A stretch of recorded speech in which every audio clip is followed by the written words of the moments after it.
아프리카의 어느 원주민 마을에서 사역하던 선교사님이 그 부족의 언어로 성경을 번역하라고 했어요. 그런데 예수님을 믿는다, 이 믿는다라는 말을 번역하려고 했지만 그 부족의 언어 가운데 적당한 말을 찾기가 어려웠어요. 고심했죠. 성경의 가장 핵심 구절 가운데 하나라고 할 수 있는 요한복음 3장 16절을 번역하려고 낑낑대고 있는데 마을 원주민 한 명이 찾아왔어요. 그 원주민은 복음을 받아들이고 회심한 사람이었죠. 의자에 앉아서 이런저런 이야기를 나누다가 선교사님이 믿는다는 말을 이 부족의 언어로 표현할 때 가장 좋은 표현이 뭘지 그분에게 여쭤봤죠. 잠시 동안 생각하던 원주민이 이렇게 말해요. 제가 생각하기에 믿는다는 말을 우리말로 묘사하기 위한 제일 좋은 표현은 앉으라는 말 같아요. 앉으라. 선교사님이 의아해하면서 왜 그 표현이 적당한지 물었죠. 그러자 그분은 그 이유를 다음과 같이 설명합니다. 선교사님이 지금 의자 위에 앉아 계시잖아요. 이것은 이 의자가 선교사님이 넘어지지 않도록 지탱해 준다는 사실을 분명히 믿기 때문 아닙니까? 선교사님은 그 원주민의 말에 큰 깨달음을 얻어서 요한복음 3장 16절을 이렇게 번역했다고 해요. 하나님이 세상을 이처럼 사랑하사 독생자를 주셨으니 이는 그 위에 앉는 자마다 멸망하지 않고 영생을 얻게 하려 하심이라. 여러분, 구원의 반석이신 예수 그리스도 그분 위에 앉아 있으면 우리는 절대 멸망하지 않는 거예요. 예전에 우리 집에 2층 침대가 있었습니다. 어린아이들 자라고 샀는데 아이들이 어릴 적엔 그 2층 위층에서 놀다가 제가 이렇게 팔을 벌리면 뛰어내리기도 했어요. 그런데 조금 더 크니까 뛰어내리지 못하더라고요. 아마 무섭기도 했을 거고 행여 아빠가 놓치기라도 할까봐 염려가 되었나 봐요. 여러분은 예수님만 의지하며 반석이신 그분 위에 앉는 게 가장 안전하다고 느끼십니까? 여전히 그렇게 느끼시나요? 아니면 처음 믿을 땐 그렇게 느꼈는데 지금은 다른 무엇이 그분 위에 앉는 것보다 더 의지가 되십니까? 우리는 오늘 말씀을 들으면서 우리 믿음을 돌아봐야 합니다. 우리가 읽은 히브리서 11장을 흔히 믿음장이라고 이야기해요. 성경에는 믿음에 대한 다양한 말씀이 기록되어 있습니다. 그렇지만 결국 한 가지로 귀결되지요. 믿음이란 하나님과 하나님이 하시는 일에 대한 전적인 신뢰를 의미합니다. 그게 믿음이에요. 그렇지만 하나님이 우리에게 믿음을 요구하시는 상황과 그 내용은 다양할 수가 있어요. 가령 병이 들었을 때 어떤 믿음을 가져야 합니까? 여호와 라파, 병도 고치시는 하나님을 믿어야 하는 거예요. 그럼에도 불구하고 병이 낫지 않는다든지 고난 가운데 있을 때에는 어떤 믿음이 필요합니까? 내 인생이 힘들고 어려운 가운데에서도 나를 사랑하시고 더 좋은 길로 인도하시는 하나님의 신실하심을 믿어야 하는 거죠. 그런가 하면 예수님은 풍랑을 바라보다가 물에 빠진 베드로를 건져내시면서 뭐라고 말씀하십니까? 믿음이 작은 자여 왜 의심하였느냐, 이런 말씀을 하시잖아요. 이때 베드로에게 필요한 믿음은 뭐였습니까? 예수님만 바라보고 가면 나는 물 위도 걸을 수 있어, 이런 믿음이었겠죠. 여러분, 그렇다면 히브리서 11장은 어떤 상황에서 어떤 믿음을 우리에게 요구하는 걸까요?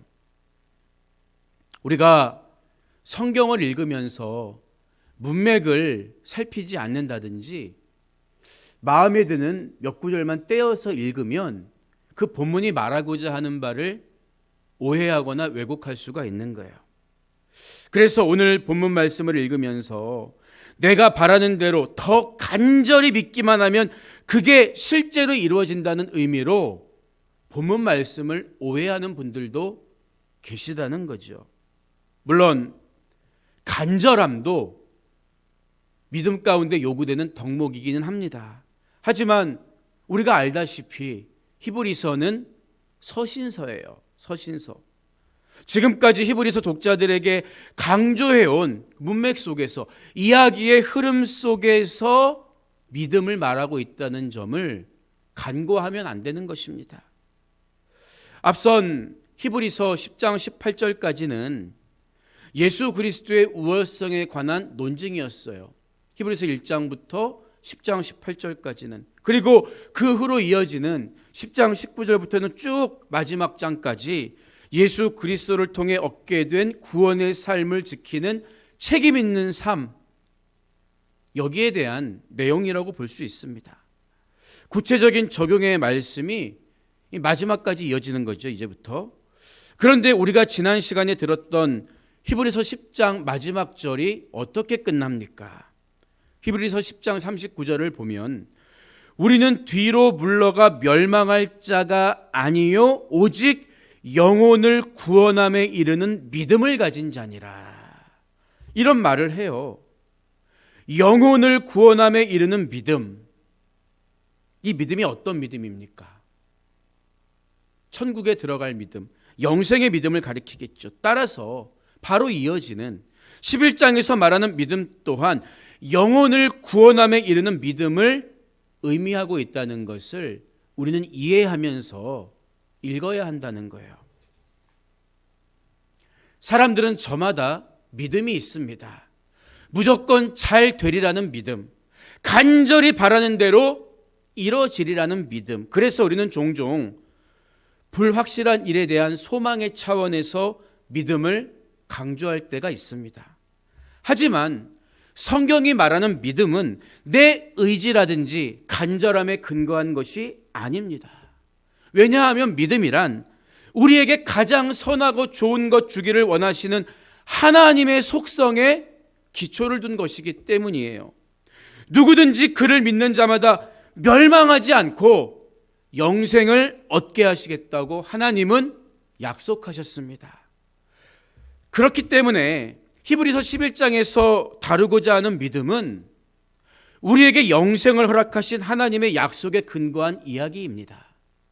우리는 이 사실을 붙잡고 본문 말씀을 읽어가야 하는 거예요.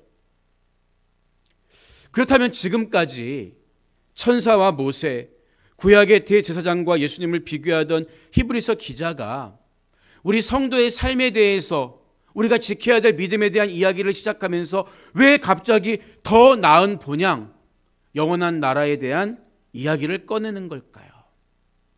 그 이유는 우리가 휘장과도 같은 자기 육체를 찢으신 예수 그리스도를 통해 하나님 앞으로 담대하게 나아갈 수 있게 되었기 때문입니다.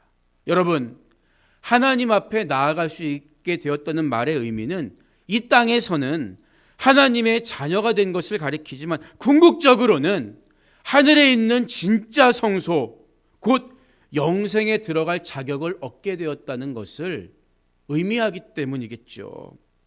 더 나은 본향이 있다는 믿음으로 살았던 영적 거인들의 이야기, 신앙의 선배들의 이야기로 가득 차 있는 것이 히브리서 11장이고 그 이유 때문에 히브리서 11장을 믿음장이라고 부르는 거예요. 일부 사람들이 오해하듯이 내가 바라는 것들을 간절히 원하면 그게 이루어진다, 이런 이야기를 하려는 것이 아니라는 거죠. 본문 1절을 보면 믿음은 바라는 것들의 실상이요 보이지 않는 것들의 증거니, 이렇게 시작합니다. 앞서 말씀드렸던 것처럼 믿음이 이야기하는 바, 믿음을 요구하는 여러 가지 상황과 정의가 있지만 오늘 본문에서는 이 문맥의 흐름에 따라서 영생의 믿음, 영원한 천국에 대한 믿음으로 범위를 좁혀서 읽을 때 오늘 성경이 말하고자 하는 믿음의 의미가 명확해지는 거예요. 보세요. 히브리서 기자는 우리가 가져야 할 본향에 대한 믿음, 영생의 믿음에 대한 이야기를 꺼내면서 그 믿음이 어떻게 우리 안에 존재하는가에 관해서 설명하고 있어요. 믿음은 바라는 것들의 실상이고 보이지 않는 것들의 증거라는 거죠. 이것을 한마디로 표현하면 우리가 경험하지 못한 미지의 영역에 대한 선택과 신뢰가 우리의 믿음이다. 이런 말을 하는 거예요. 왜 이렇게 설명하는 걸까요? 보세요. 스스로 합리적이고 이성적이라고 생각하는 사람들은 눈에 보이지 않는 것들은 절대 인정하지 않습니다. 죽으면 그걸로 끝이지 영혼의 때에 우리에게 돌아갈 본향이 있다는 것을 믿지 않아요. 대학생 시절 저에게 유물론을 가르쳐 주던 선배가 한 명 있었어요. 한 번은 그 선배가 이런 말을 해요. 야, 교회 다니는 사람들 뭐 천국에 가면 황금 벌판 있다 그러잖아. 그거 다 거짓말이야. 봐라. 응? 내가 설명해 줄게. 황금 경험으로 알고 있지. 벌판 역시 경험으로 알고 있잖아. 이 두 개를 적당히 섞어서 조합해 놓은 게 황금 벌판이지 않니? 그러니까 천국도 결국 인간의 경험으로 만든 허구에 불과하다. 이런 이야기를 하는 거예요. 여러분은 이런 말을 들으면 어떤 생각이 드십니까? 정말 우리는 경험된 것만 진리로 여기고 믿을 수 있는 건가요? 대부분의 사람들이 그래요. 눈에 보이는 것을 믿고 증명할 수 있는 것만 진리라고 생각합니다. 이것은 지금보다 훨씬 과학이 뒤떨어졌던 2000년 전에 히브리서를 읽고 있던 사람들의 마음도 마찬가지였다는 거예요. 그런 시각으로 보면 우리에게 돌아갈 본향이 있다든지 영원한 천국이 있다고 하는 말은 모두 인간의 상상으로 만들어낸 가짜로 보이는 것입니다. 물론 자기가 천국에 갔다 왔다고 하는 사람들의 검증되지 않은 간증을 우리가 지나치게 모두 다 수용하고 확대 해석한 책임도 있습니다. 여러분, 하지만 바울은 3층 천을 다녀온 후 뭐라고 이야기합니까? 고린도 후서 12장 4절을 보면 자기를 그라고 표현해요. 그가 낙원으로 이끌려가서 말로 표현할 수 없는 말을 들었으니 사람이 가히 이르지 못할 말이로다. 이런 고백을 하면서 인간의 언어와 묘사로 다 전달할 수 없는 게 천국이라는 사실을 애들로 표현하고 있잖아요. 이런 맥락에서 믿음이란 바라는 것들의 실상이라는 말을 어떻게 이해할 수 있을까요? 우리가 소망하는 천국을 바라보며 살기 위해서는 어떤 육신의 눈이 아니라, 오감이 아니라 반드시 믿음의 눈이 있어야 그것을 마음에 품고 살아갈 수 있다. 이런 말이 되는 것입니다. 모세는 평생 가나안을 가슴에 품고 산 사람이었습니다. 그가 숨을 거두기 전에 요단강 동편에 있는 느보산에 올라가서 가나안 땅을 바라봅니다. 광야를 방황했던 40년 동안 모세의 마음은 온통 가나안으로 가득 차 있었을 거예요. 비록 육신은 그 땅을 들어가지 못하지만 그는 이미 마음으로 가나안을 품고 바라봤던 사람입니다. 천국도 마찬가지라는 거죠. 믿음의 눈으로 살면 아직 영원한 본향에 도달하지 못했을지라도 늘 본향을 마음에 품고 바라보면서 살 수 있는 거예요.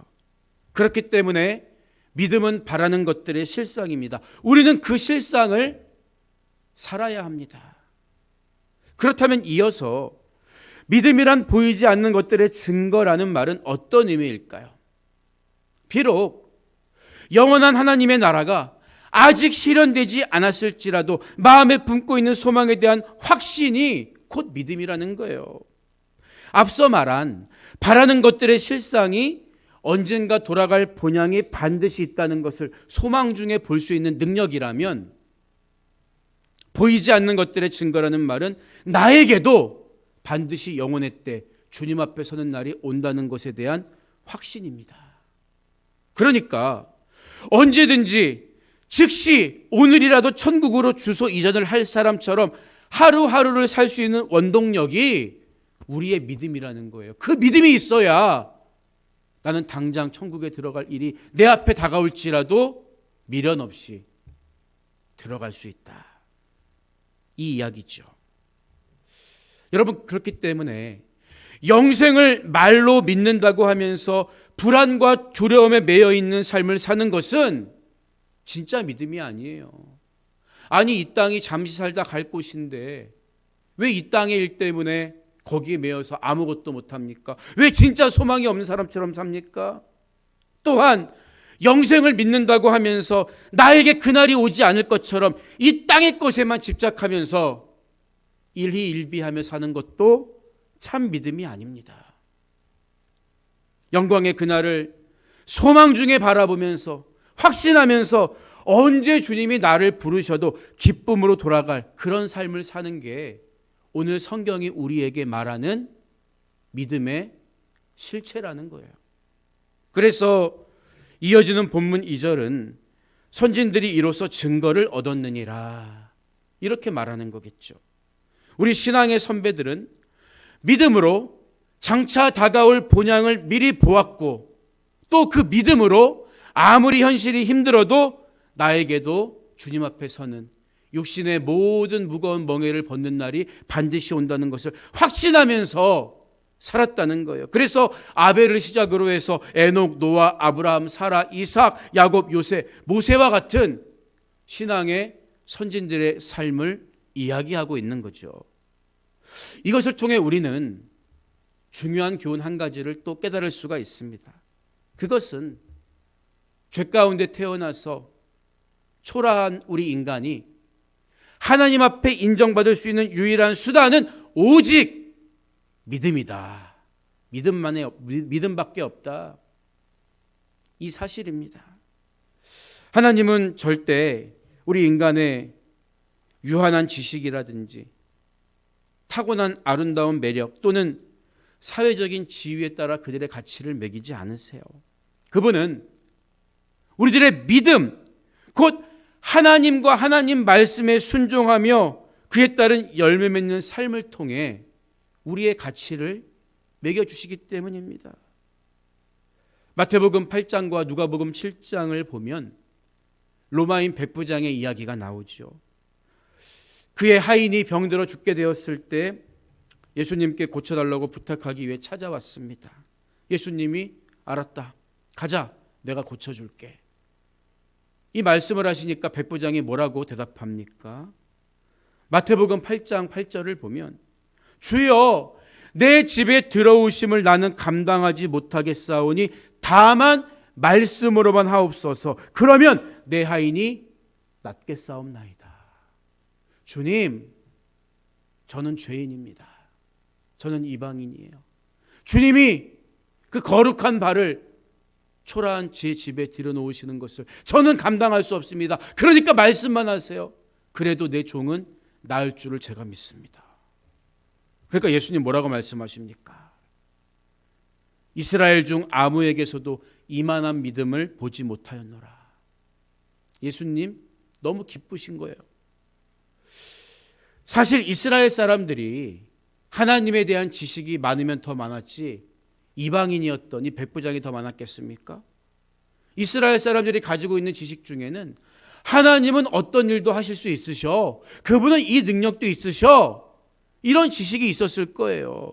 그러나 백부장의 믿음이 칭찬되는 이유가 뭡니까? 그의 믿음은 단순한 지식에 끝나는 믿음이 아니라 실제적인 믿음이었기 때문이에요. 야, 아빠가 받아줄게. 뛰어내려봐. 뛰어내리는 믿음이에요.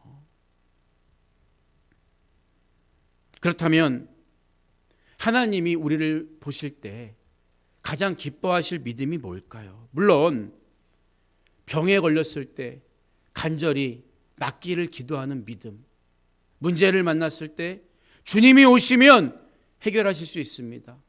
이 믿음도 귀합니다. 그 믿음 갖지 말라는 이야기가 아니에요.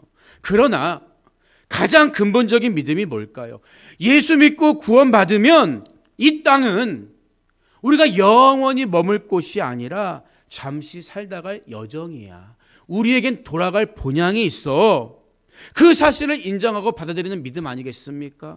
만약 그 믿음이 없다면 아무리 병이 치유되고 물질의 복을 받고 문제가 해결된들 무슨 소용이 있겠습니까? 육신이 흙으로 돌아가는 순간 다 사라지는 것들이잖아요. 그래서 저와 여러분에게 무엇과도 바꿀 수 없는 가장 귀한 믿음은 우리는 돌아갈 본향이 있다. 하나님이 우리를 위해 한 성을 예비하고 계시다. 영생의 믿음입니다. 그 믿음을 가장 방해하는 게 우리 육신이에요. 보는 대로만 믿고 들리는 대로만 판단하는.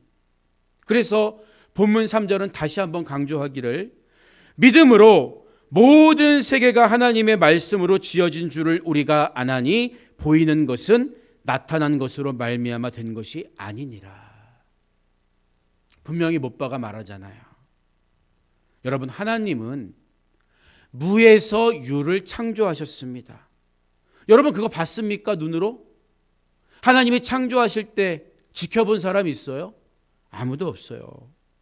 창조의 모든 과정이 우리 눈앞에 나타난 적은 없지만 태초에 하나님이 천지를 창조하시니라 이 말씀을 믿기 때문에 우리 눈에 보이는 모든 세계가 하나님 말씀으로 지어진 줄 아는 거죠. 그러니까 우리 눈에 보이는 것들은 나타난 것, 보이는 것으로 만들어진 게 아니라는 거예요.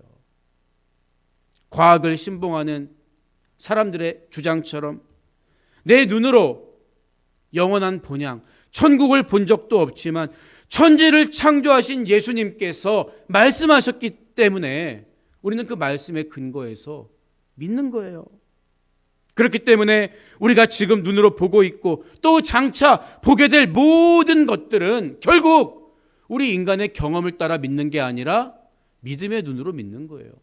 태초에 하나님이 천지를 창조하시니라. 우리 눈으로 그 천지 창조의 과정을 목격한 적은 없지만 말씀을 믿기 때문에 믿음의 눈으로 보고 믿는 것입니다. 그런 믿음의 눈을 가져야 우리는 돌아갈 본향이 있다는 것과 내게도 반드시 그날이 온다는 것을 확신하면서 살아갈 수가 있는 것입니다. 오늘 말씀을 마무리합니다. 콜럼버스가 아메리카 대륙을 발견하고 돌아와서 만일 선원들의 투표로 대서양을 건너려고 했다면 3분의 1도 나아가지 못했을 것입니다. 이런 고백을 해요. 선원들은 지치고 힘들어서 날마다 돌아가자고 주장하면서 콜럼버스 선장을 위협했지요. 그들의 마음은 정말 대륙이 나올까? 의심과 저 파도를 우리가 견딜 수 있을까? 두려움으로 가득 차 있었기 때문이에요. 하지만 콜럼버스는 전진 명령만 내립니다. 그 명령은 고집이 아니라 믿음이었습니다. 하나님께 모든 것을 맡기고 전진하는 믿음이었죠. 그래서 1502년 4차 항해를 마친 콜럼버스는 스페인 국왕 페르난도르 앞으로 이런 보고서를 보냅니다. 우리가 지금까지 몰랐던 대륙을 발견한 것은 나의 계산 능력이나 항해술 때문이 아니라 나의 믿음 때문이었습니다. 이 땅을 살고 있는 우리들은 아직 영원한 본향에 들어가지 못했습니다. 그래서 여전히 죽음이 두렵고 과연 영혼의 때가 정말 있는가 의심하는 마음이 생길 수도 있죠. 여러분, 그러나 돌아갈 본향이 있음을 믿는 믿음이 우리에겐 너무나 귀중한 거예요. 예수님은 요한복음 14장 2절 이하에서 내가 너희를 위하여 거처를 예비하러 가노니 가서 너희를 위하여 거처를 예비하면 내가 다시 와서 너희를 내게로 영접하여 나 있는 곳에 너희도 있게 하리라. 분명히 약속하셨습니다. 지금 우리 눈에 보이는 천하 만물을 태초에 하나님이 말씀으로 지으셨다는 사실을 믿을 수 있다면, 믿음의 눈으로 바라볼 수 있다면, 나를 위해 초소를 약속하신 예수님 말씀도 믿으시기 바랍니다. 죽음은 결코 끝이 아닙니다. 우리에게는 돌아갈 본향이 있어요. 본향을 바라고 확증하는 믿음으로 무슨 일을 만나도 담대하게 승리하는 여러분의 복된 삶이 되시기를 주님의 이름으로 축원드립니다.